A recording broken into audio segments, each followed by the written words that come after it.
Hi friends, welcome to my channel Swathi kitchen creation. Friends అందరూ బాగున్నారు friends నేను ఈరోజు చేసే న్యూ రెసిపీ టమాటా ఎండుమిర్చితో పచ్చడి అయితే ప్రిపేర్ చేస్తున్నాను ఫ్రెండ్స్. ఈ పచ్చడి చాలా టేస్టీగా చాలా బాగుంటుందండి. జస్ట్ అప్పటికప్పుడే ప్రిపేర్ చేసుకోవచ్చు. ఈ పచ్చడి 20 డేస్ వరకు అయితే స్టోర్ చేసుకోవచ్చండి. రైస్, చపాతీ, టిఫిన్స్లోనికి చాలా బాగుంటుంది ఫ్రెండ్స్. చాలా ఈజీగా కూడా ప్రిపేర్ చేసుకోవచ్చు ఫ్రెండ్స్. కావాల్సిన ఐటమ్స్ టమాటోస్, రెడ్ చిల్లీస్, ధనియాలు, మెంతులు, జీలకర్ర, చింతపండు, వెల్లుల్లి రెబ్బలు ఫ్రెండ్స్. తవలించుకొని ప్యాన్ పెట్టుకొని 1 టేబుల్ స్పూన్ మెంతులు, 1 టేబుల్ స్పూన్ జీలకర్ర యాడ్ చేసుకొని ఫ్రై చేసుకోవాలి ఫ్రెండ్స్. మా వీడియోని లైక్ చేయండి, షేర్ చేయండి. మా ఛానల్ ఫస్ట్ టైం చూస్తే సబ్స్క్రైబ్ చేసుకొని సపోర్ట్ చేయండి ఫ్రెండ్స్. జీలకర్ర, మెంతులు అయితే ఫ్రై అయిపోయాయండి. వేరే ప్లేట్లోకి తీసేసుకొని ఇప్పుడైతే ధనియాలు కూడా యాడ్ చేసుకొని 2 టేబుల్ స్పూన్లు అయితే ఫ్రై చేసుకోవాలండి.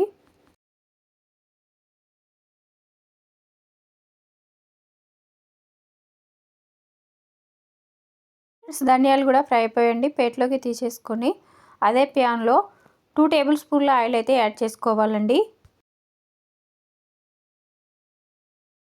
ఇక్కడ 10 రెడ్ చిల్లీస్ అయితే తీసుకున్నానండి. ఒక 1 మినిట్ ఫ్రై చేసుకోవాలి, మరీ బాగా ఫ్రై చేసుకోవద్దండి. ఫ్రై అయిపోయి తీసేసుకొని అదే ప్యాన్లో టమాటో పీసెస్ కూడా యాడ్ చేసుకొని ఫ్రై చేసుకోవాలి. టమాటో పీసెస్ యాడ్ చేసుకొని కుక్ చేసుకోవాలండి. ఇందులోనే వెల్లుల్లి రెబ్బలు, చింతపండు యాడ్ చేసుకొని 2-3 మినిట్స్ అయితే కుక్ చేసుకోవాలండి.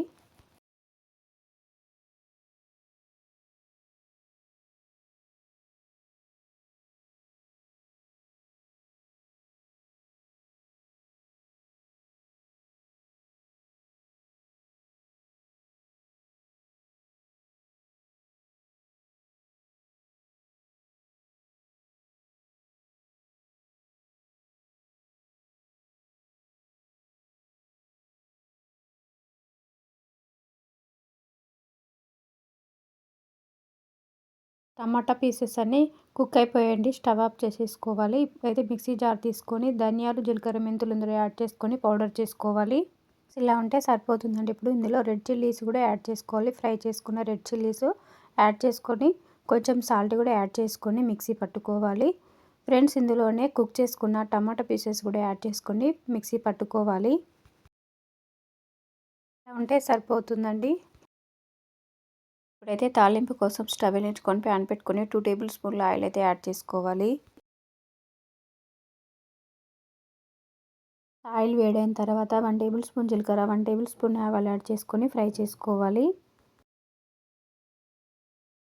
అయితే 5-6 వెల్లుల్లి రెబ్బలు కూడా యాడ్ చేసుకొని ఫ్రై చేసుకోవాలి. రెడ్ చిల్లీస్ కూడా యాడ్ చేసుకోవాలి. కొంచెం కరివేపాక్స్ కూడా యాడ్ చేసుకొని తాలింపు అనేది ఫ్రై అయిపోయిందండి. ఇప్పుడైతే పచ్చడి ఇందులో యాడ్ చేసుకొని బాగా కలుపుకోవాలి.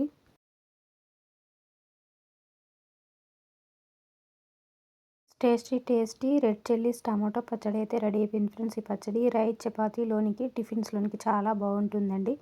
చాలా ఈజీగా కూడా ప్రిపేర్ చేసుకోవచ్చు. స్టవ్ ఆఫ్ చేసేసుకొని సర్వింగ్ బౌల్లో తీసేసుకోవడమేనండి. టేస్టీ టమాటో పచ్చడి రెడీ అయిపోయింది ఫ్రెండ్స్. చాలా బాగుంటుంది. ఈ పచ్చడి వేసుకుని తిన్నారంటే ఎప్పుడు తినేదానికంటే 4 ముద్దలు ఎక్కువే తింటారు ఫ్రెండ్స్. చాలా బాగుంటుంది ఈ పచ్చడి అయితే. ఎప్పుడు చేసుకునే స్టైల్లో కాక ఇలా ఎండుమిరపకాయలతో టమాటా పచ్చడి ప్రిపేర్ చేశారంటే చాలా బాగుంటుంది ఫ్రెండ్స్.